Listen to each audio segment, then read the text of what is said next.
welcome to another episode of The Platform. Great fun to have Michael Uslan on the show. His story in bringing Batman to the big screen is a movie in itself, and he's got some awesome stuff online, including this TED Talk. What do you do when you discover your passion?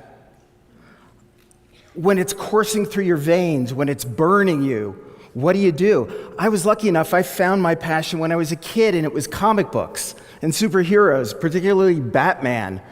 And all I wanted to do since I was 8 years old was write Batman comics and show the whole world what the dark and serious, true Batman was like. But how was I going to do that? I had three big problems. I'm a blue-collar kid from New Jersey. I didn't come from money. My dad was a stonemason. My mom was a bookkeeper. I couldn't buy my way into Hollywood. I didn't have any relatives in Hollywood. I didn't know anybody in Hollywood. How do you get there from here? It's an amazing story about perseverance, never giving up, and it's just awesome to have him on the show. I sent him a message on Facebook. If you're wondering why I'm wearing a beanie, it was midday in LA, 5 a.m. in Australia, and on the Gold Coast at the moment it's freezing. So I had to dress warm, but here he is. Thank you so much for being on the show. How's things? Hey, things are great. I mean, really, really great. We are in an incredible celebration year. It's Batman's 80th anniversary. It is the 30th anniversary of our very first Batman film, which, as you know, changed Hollywood and really changed the whole world culture, where Batman is about to be inducted as the very first comic book superhero into the new Comic Book Hall of Fame over at the brand new Comic-Con Museum that's going to also be opening up this weekend in Balboa Park. It's really exciting times for anyone who's ever been a Batman fan. That's so cool, and I think I contacted you so long ago when I first saw your TED Talk. It's one of the most inspiring things I've ever seen about not giving up on dreams. So I'd love to ask you about like that, your childhood and comics, and where you got this bravery to just chase your dream down. Well, probably the bottom line answer to that is always I had nothing to lose. So I was willing to look for any door that could open just a smidge and find some way to force my foot into it. So that's maybe the secret behind the whole thing. You're looking at the ultimate comic book geek. My mom said I learned to read from comics before I was 4. By the time I graduated high school, I had over 30,000 comic books dating back to the 1930s. Wow.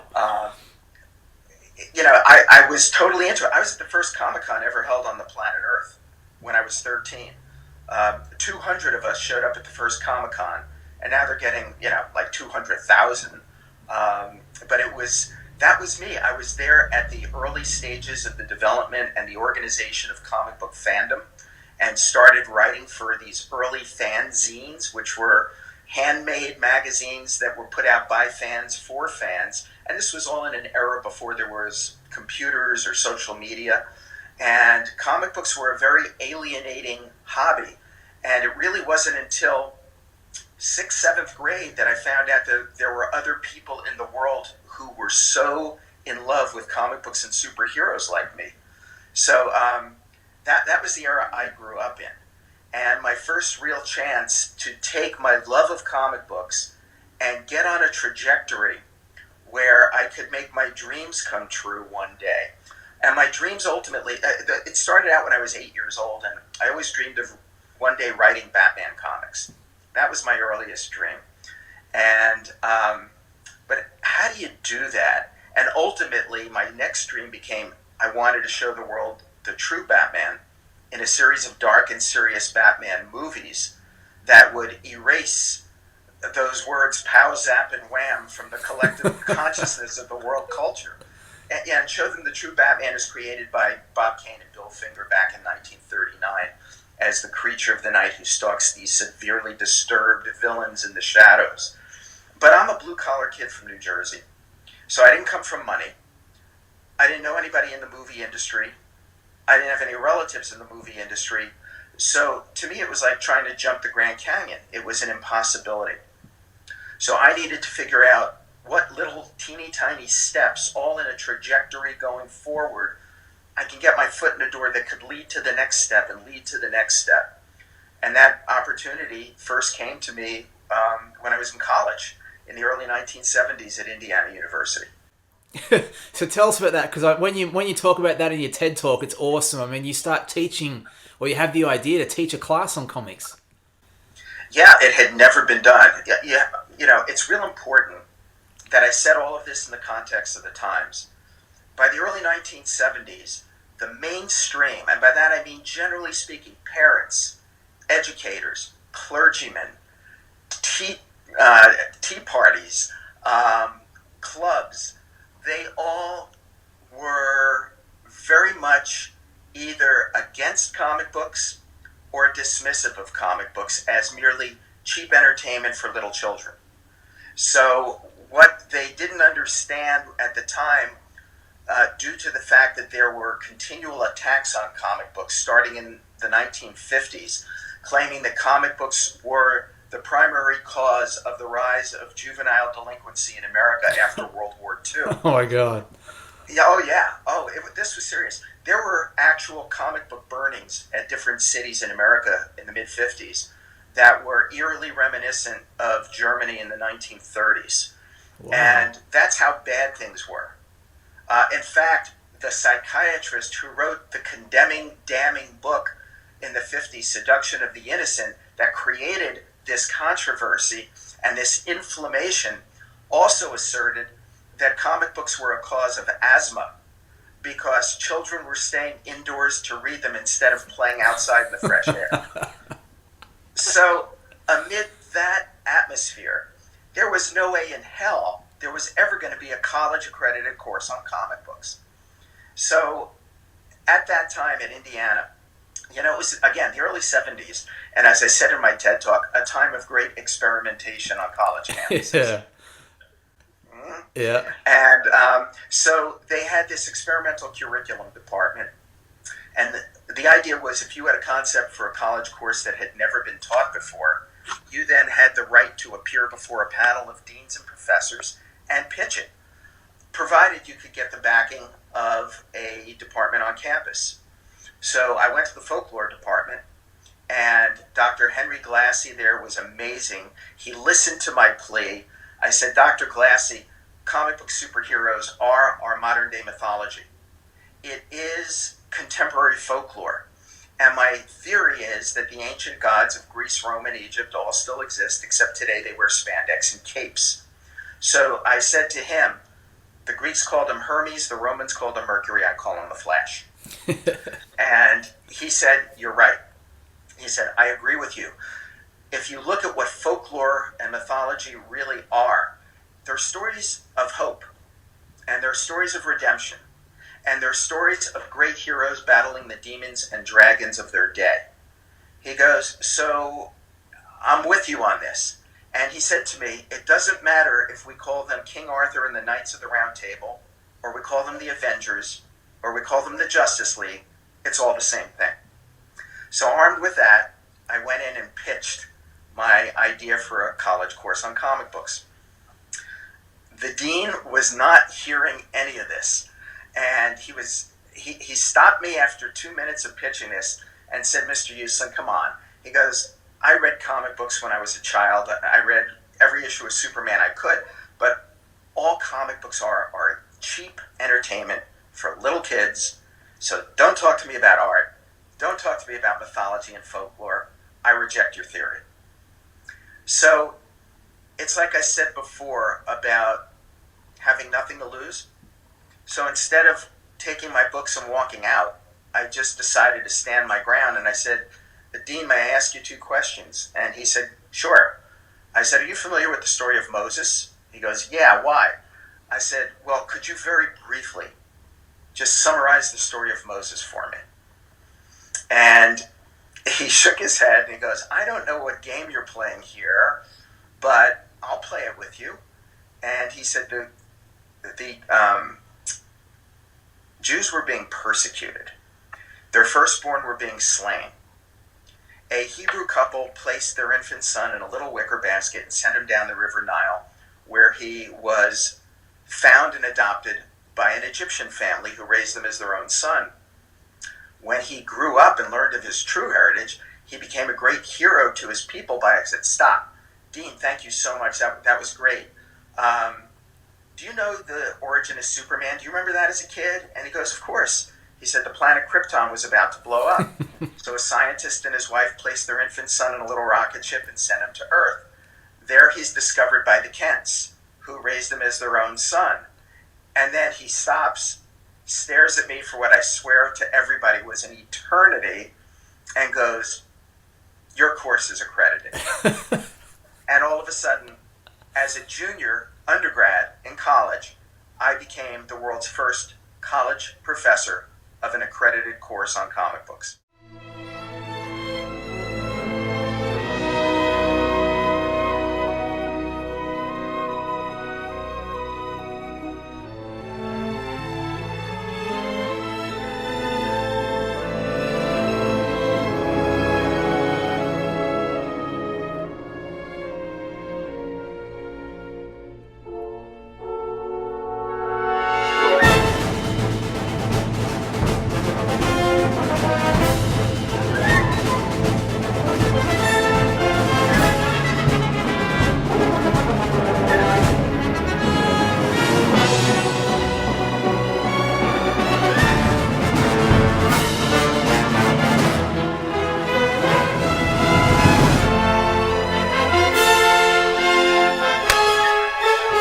I wouldn't be here if it weren't for Indiana University.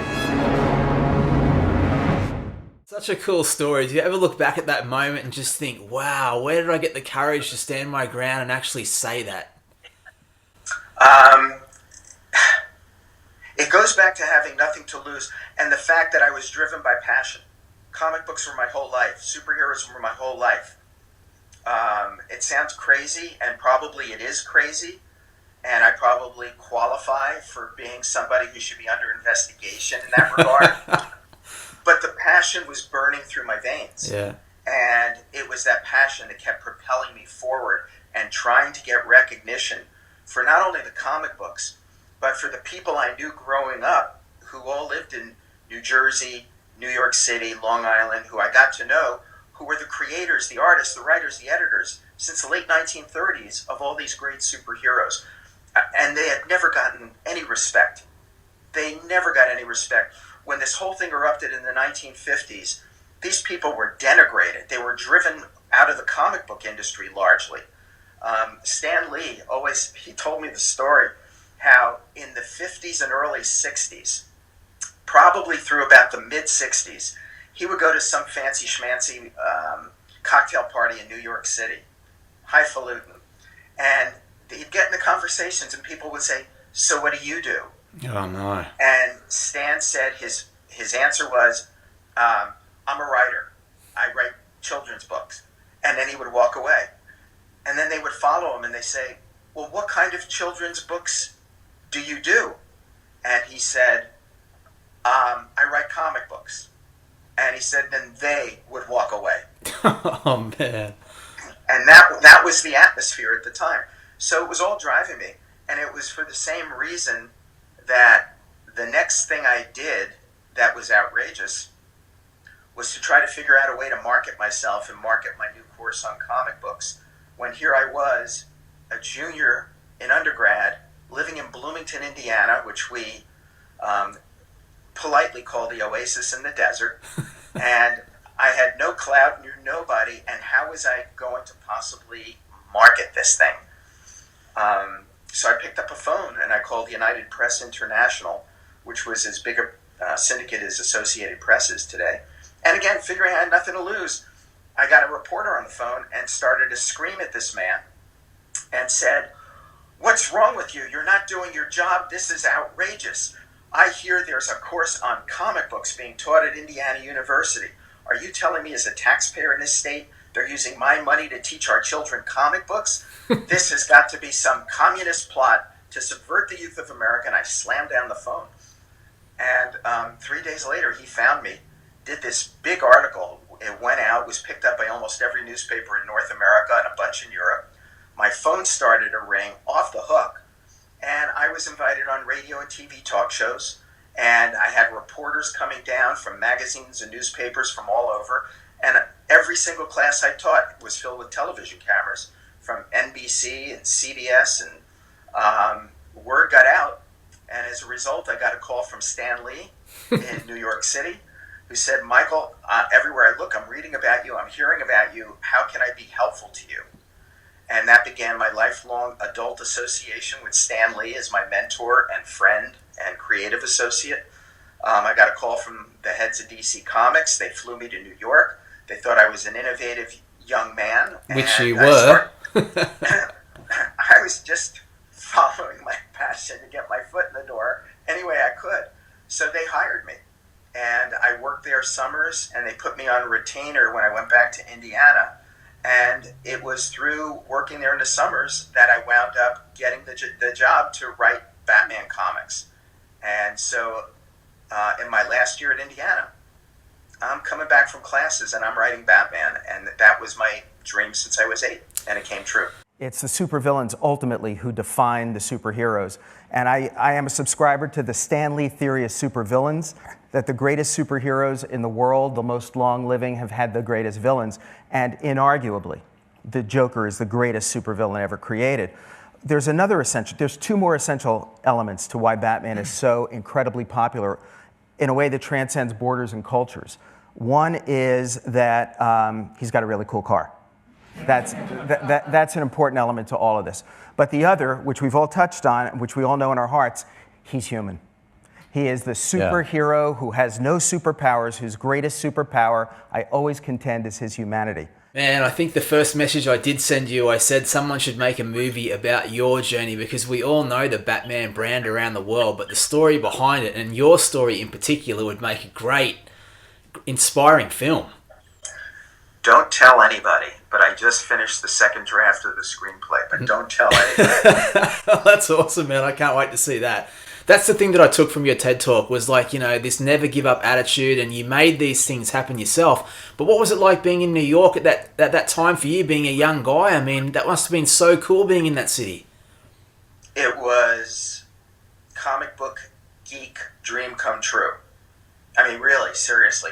Here I was at DC Comics, meeting all of these creators, palling around with these guys. Lunchtimes, I would go down with the older guys and sit and hear all their stories firsthand. Wow. I would ask a zillion questions. They all knew I wanted to understand the complete history of the comic book industry, DC Comics, the people who created this stuff. And then I made friends with the woman who was in charge of the DC library. She had the keys. And on days I would not go down and hang out with my fellow DC junior woodchucks and listen to the guys' stories, she would allow me to go inside the library. She would lock me in. And over the course of the years that I worked at DC, those summers, I wound up reading virtually every comic book to that date that I hadn't read in the DC library, from the earliest New Fun comics up. Wow. So that gave me what I needed to really become, beyond just a comic book fan, a comic book historian, as well as a comic book writer.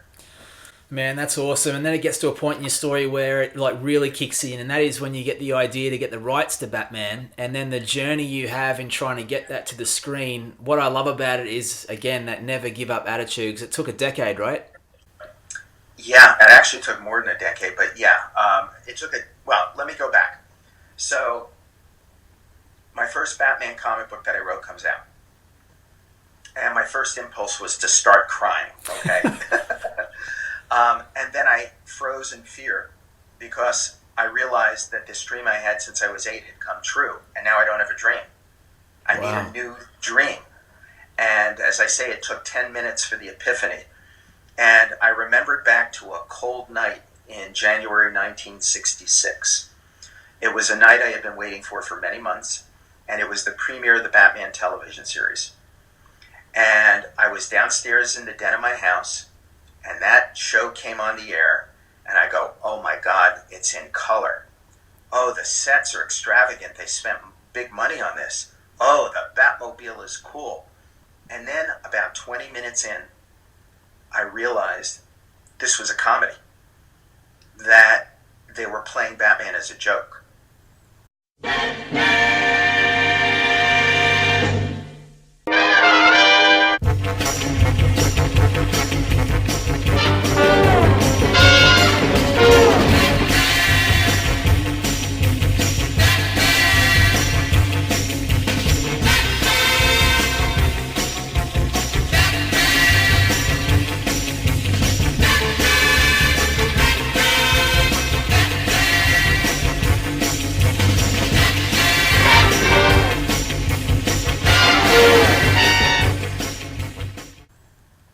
And then I thought, oh my God, the whole world is laughing at Batman.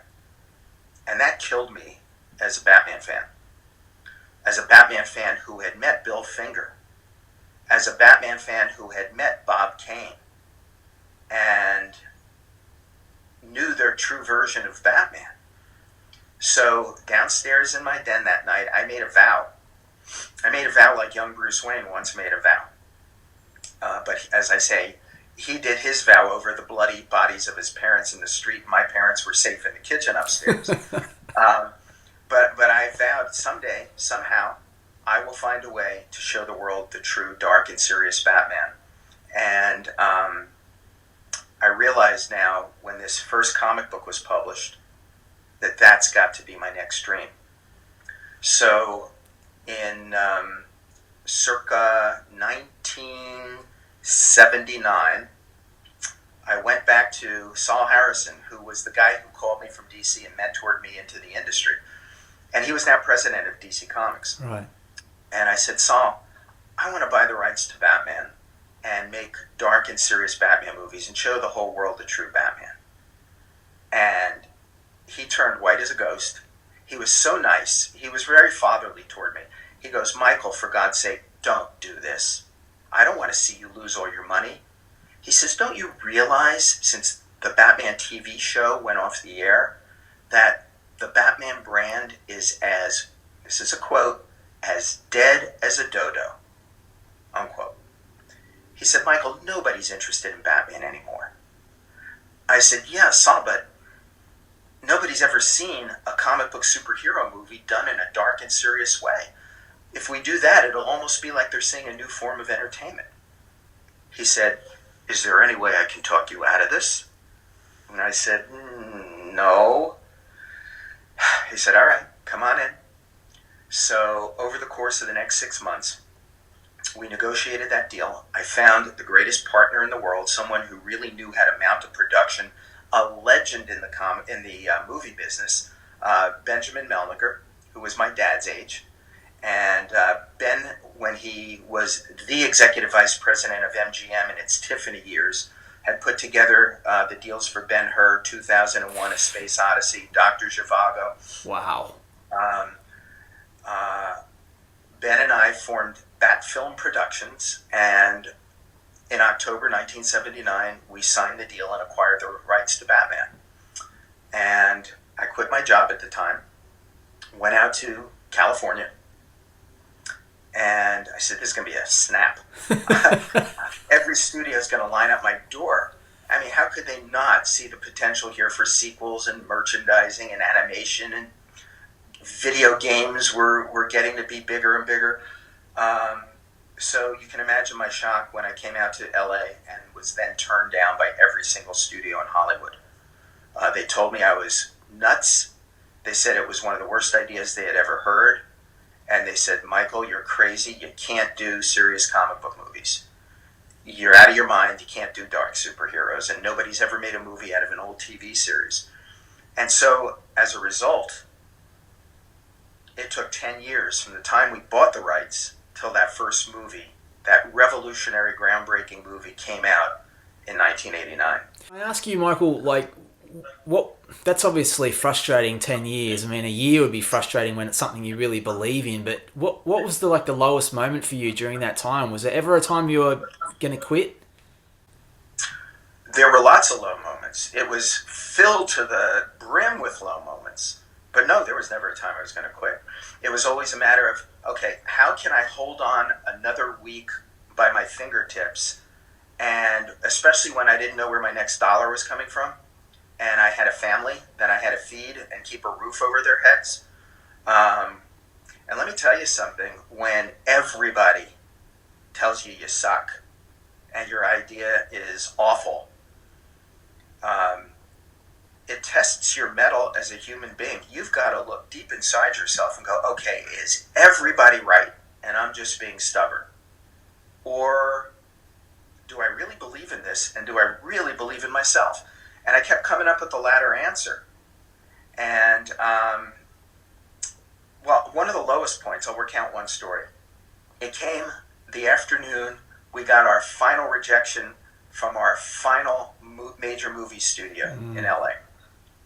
And the end of that meeting, after I had pitched my heart out for my dark and serious Batman, the executive who'd been, wow, he had been around for 20, 30 years in the business, he finally turned to me and Ben and he said, look, if you guys really want to make a Batman movie, we'll consider doing that with you, but it's got to be the funny, potbelly, pow zap wham Batman that audiences will remember and love. That's the only one they're going to love. And I said, no, no way.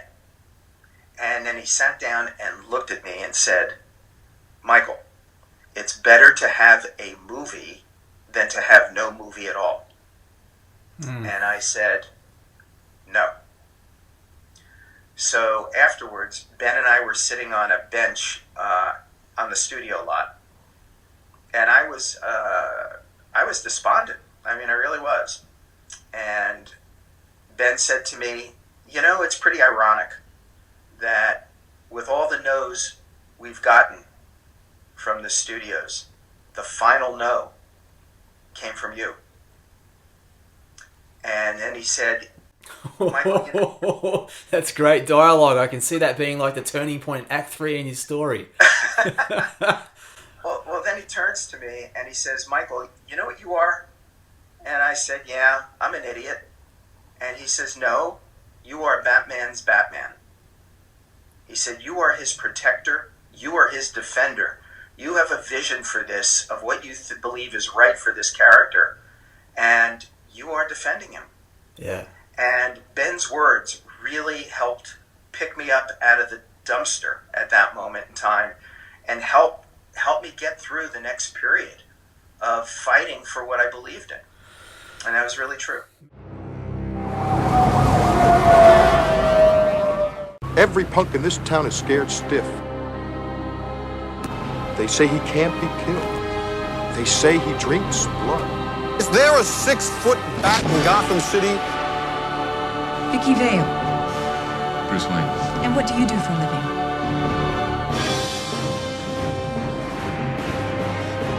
He's a tired old man. Can't run this city without me. Your luck is about to change. Winged freak terrorizes. Wait till they get a load of me. He's out there right now. And I've got to go to work.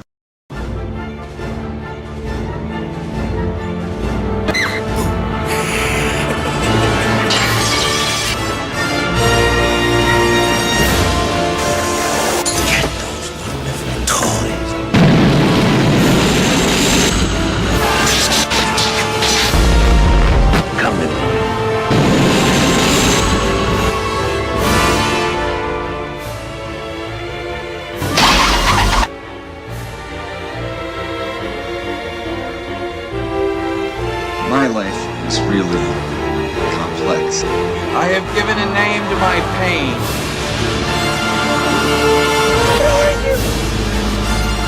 I'm Batman.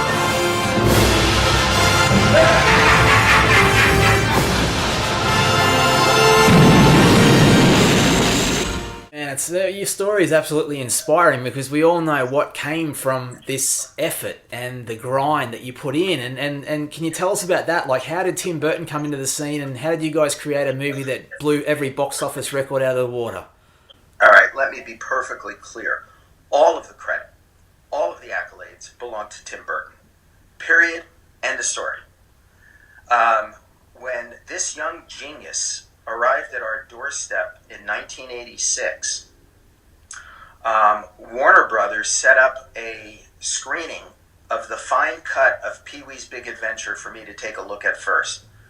And I saw the movie, I walked out and I said, I have never seen a more creative marriage of direction and art direction in my life. I would love to meet this guy. So I had a series of 3 lunches with him. And initially I was actually shocked to find that he was not a comic book kid growing up. I would have thought someone who came out of Disney animation would have really been into it. So my job was to indoctrinate him properly into the world of Batman. In other words, give him, largely from my collection, the issues I wanted him to see of Batman at his darkest and most serious with some of the greatest and most seminal stories, and keep him away from all the crazy stuff when Batman was fighting aliens and genies and robots and all this other thing, and all the campiness. And by the end of the 3rd lunch, I had no doubt this was the guy who was going to do it.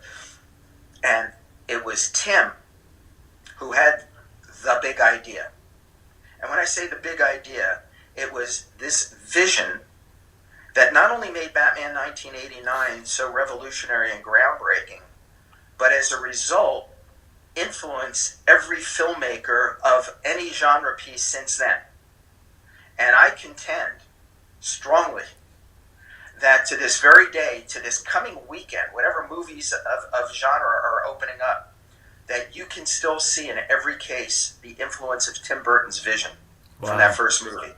And the influence of genius number 2, my friend Anton Furst, who was our production designer, won the Oscar for it, who designed Gotham City and the Batmobile and the whole look of the picture. You can still see the influence of Anton Furst's designs on every movie that's come since. Wow. And I will even contend, and I think people like Hans Zimmer will back me up on this, that you can still hear the influence of the brilliant Danny Elfman, of his notes in every score that's come out of the genre ever since then.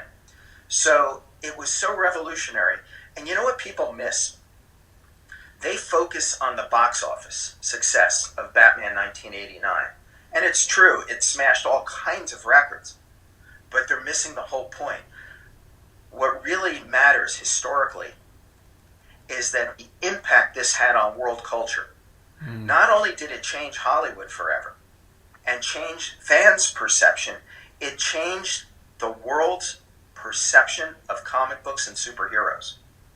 It made the mainstream world believe and understand for the first time that, oh, maybe comic books are no longer simply for 6 to 12-year-old boys.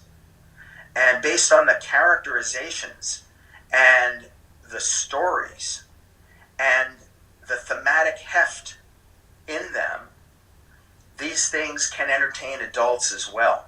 And I believe it is the movie of this genre that first transcended not just borders but cultures around the world. Absolutely. I mean, I remember as a kid seeing a New Kids on the Block video, and one of the kids in that was wearing a big Batman t-shirt. I'm like, this is everywhere. It was like this global phenomenon. You had Prince doing a massive song, Kim Basinger, Jack Nicholson. What was it like for you having the success of going through those 10 years of where you're questioning everything, everyone's saying no, to all of a sudden the word on the street being, wow, that movie's going into production. They've got Jack Nicholson, Tim Burton. That must have been pretty amazing for you those times. Yeah, so what I would have liked to have secretly done is go, yeah, totally so to everybody. But I was not raised that way by my mom and dad. So the next, what you were asking really was the next epiphany in my life. The movie opened up, broke all these box office records. It was probably the first movie, I think, in history where the initial billboards and posters went up without the name of the movie on it. Just an oval with a black bat in the center. That's right, And it said June 23rd. The marketing in an era before computers and social media, I think it was the best marketed film, traditional marketing in history. So we're about 2 weeks into it, and my phone rings. And I'm sitting at my desk. Ben was sitting over on the other side, and it was the guy from 10 years ago at one of the major studios who had virtually thrown me out of the office and had told me that Batman and Robin could never be successful as a movie because the 1979 movie Robin and Marion didn't do well. Now, that was a movie with Sean Connery and Audrey Hepburn about an aging Robin Hood and Maid Marian. Wow. That gives you an idea of how Hollywood thinks. And I spent the 10 years since then periodically pondering what he said, and I could only come up with the fact that both movies had Robin in the title because there's no other nexus. Yeah. That was it. That was the rejection from the studio. So it was this guy. I hadn't seen him in 10 years. So he called and he goes, Michael, I'm just calling to congratulate you on the success of Batman. I always said you were a visionary. That's Hollywood. Yeah, so I turned to Ben after I hang up the phone, and he actually was on speaker. He heard it. So I said, do you believe that? And he said, yeah. He goes, what does that tell you? And I said, well, if you don't believe them when they tell you how bad you are and how terrible your work and your ideas are, but then you don't believe them when they start to tell you how wonderful you are and how great all your ideas are, and just believe in yourself, you'll do okay. And Ben, kind of like Glinda, the Good Witch of the North, said, that's all there is. And that was it. It's a great story. I'd love to ask you about advice you'd have for other people out there in chasing dreams. I think you're a great guy to sort of look up to in that sense. I mean, you've put a dream all on the line and you went for it and you had huge success, but what would you say to someone out there about following their dreams, even if it had nothing to do with comic books? Well, this is probably the message of my life and my career. It's the message of my book that I was privileged enough to write, The Boy Who Loved Batman, which, by the way, is coming out in a brand new edition in October. Awesome. Brand new hardback edition. As Stanley used to say, Michael, whenever you have an opportunity, get the plug in, get the plug in. But look, I've been fortunate over the last 30 years to have been invited all around the world to speak at colleges and universities and Comic-Cons and even business conferences.